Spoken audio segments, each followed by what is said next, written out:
Ikaw, kapatid ka. Kapatid ka nga ba? Yung kapatid mo na nagtatrabaho, nagpapaimbestiga, kahit masagasaan na siya, kahit masagasaan ang administrasyon niya, kahit masagasaan ang pangalan niya, sinasagasaan nila para sila makaligtas. Despite that, pinagawa niya pa rin magpaimbestiga.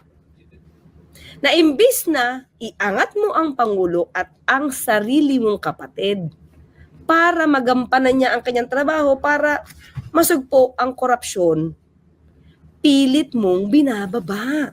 Si dating Pangulong Duterte, habang presidente, gumagamit ng marijuana. He admitted that. He even admitted overusing fentanyl because he wanted that Cloud9 feeling.